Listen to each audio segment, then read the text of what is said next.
There's a calculation people make when they meet someone who seems comfortable in silence. They see the lack of noise and assume emptiness. They notice the absence of social hunger and read it as isolation rather than intention. The assessment is quick, confident, and almost always wrong. Someone who genuinely enjoys being alone gets mistaken for someone who settles for it.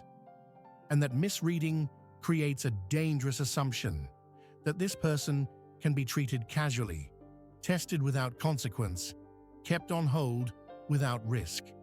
The logic seems sound enough. If someone doesn't appear to need much, they won't demand much. If they're already used to their own company, a little neglect won't register. Late replies, last-minute cancellations, inconsistent effort, these should slide past someone accustomed to emptiness. The thinking goes that a person who spends Friday nights at home won't notice when plans fall through.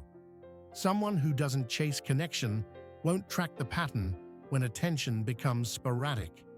They'll accept what's offered because the alternative supposedly is nothing, but that's not how the mechanism works. Not even close. People who enjoy solitude didn't arrive there by accident or defeat. They got there by running every other option through a filter most people refuse to install. They've sat with themselves long enough to know the difference between peace and placation.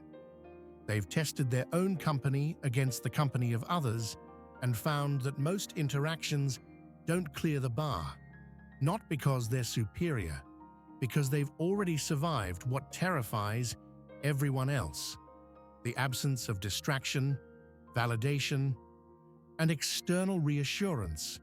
They know what it feels like when the noise stops, and they've discovered it's not actually frightening, it's clarifying. So when someone approaches them with half measures, the reception isn't what manipulators expect. There's no gratitude for scraps, no relief that someone finally showed up, no desperation to hold on to whatever's being offered. Instead, there's assessment, quiet, continuous, unsentimental assessment. The person who enjoys being alone doesn't react to inconsistency with confrontation. They don't demand explanations or issue ultimatums. They simply watch. They note the interval between messages. They register the effort that appears and disappears. They track whether words align with actions, whether presence feels intentional or convenient. This is where the miscalculation becomes expensive. People assume that silence means acceptance, that someone who doesn't argue must not mind. That lack of visible reaction equals lack of internal response. But the opposite is true. The quieter someone is externally, the more precisely they're calculating internally. Every late reply gets logged. Every broken plan adds to the data. Every instance of being treated like an option rather than a priority moves the needle closer to a threshold most people don't realize exists until it's been crossed. And here's the part that catches everyone off guard. The threshold doesn't come with a warning. There's no countdown, no second chances dressed up as conversations. When someone who doesn't need you decides they're done, the exit is clean. One day the access is there, the next day it isn't. No explanation, no argument, no opportunity for defense or negotiation. The door doesn't slam, it simply closes, and it doesn't reopen. This confuses people who are used to drama as currency. They expect emotion to announce itself. They're conditioned to believe that if someone truly cared, there would be visible hurt, loud boundaries, demands for better treatment. When none of that appears, they assume the relationship didn't matter. They tell themselves the other person was never really invested. They rationalize the disappearance as proof that their initial assessment was correct. This person was always too detached, too self-contained, too indifferent to form real bonds. What they miss is the distinction between emotional absence and emotional discipline. Someone who enjoys being alone isn't incapable of connection. They're capable of living without it. And that difference changes everything.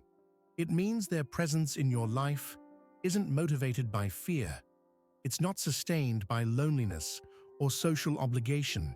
It's not a desperate bid to avoid facing themselves. When they choose to show up, the choice is genuine. When they invest time, it's because they've determined the exchange has value. And when they withdraw, it's because the equation stopped balancing. The power in this dynamic doesn't come from coldness. It comes from options. People who can't tolerate their own company become hostages to whoever provides relief from it. They'll accept disrespect because the alternative feels unbearable. They'll ignore red flags because acknowledging them means confronting solitude. They'll negotiate their standards downward because the internal space feels too vast to occupy alone. But someone who's already at peace in that space operates from a completely different position. They're not choosing between you and emptiness. They're choosing between you and contentment. That's the recalibration most people never make. They think the question is whether this quiet person is worth their time. But the actual question, the one being evaluated in silence, is whether their time is worth the disruption to an already functional equilibrium. And if the answer trends toward no, there's no incentive to force it, no reason to explain, no value in drawing out what's already concluded. This is why the exit feels so abrupt to those left behind. From their perspective, everything was fine. There were no fights, no dramatic blow-ups, no clear breaking point. But from the other side, the decision was never sudden. It was the result of accumulated data, processed without urgency, but with absolute clarity. Every interaction that felt slightly off, every moment where effort wasn't reciprocated, every instance where respect seemed conditional. These didn't create explosions. They created distance. And distance, when it reaches a certain measurement, becomes permanent. People who enjoy being alone understand something fundamental about relationships. They're voluntary, not in theory, but in practice. The decision to remain isn't a default. It's a daily choice based on whether the connection still makes sense. And unlike people who operate from scarcity, they don't cling to potential. They don't invest in who someone might become or what the relationship could be if circumstances shifted. They deal with what is, right now, in practical terms. And if what is falls below standard, they don't lower the standard. They remove themselves from the situation. This creates a paradox for those trying to apply traditional relationship mechanics. The usual tools don't work. Jealousy doesn't land because there's no competition for a position you're already considering vacating. Guilt doesn't stick because the choice to stay or go isn't rooted in obligation. Distance as punishment has no effect when distance is already the preferred state. The person who genuinely enjoys solitude can't be leveraged through tactics built on fear of abandonment, because they're not afraid of it.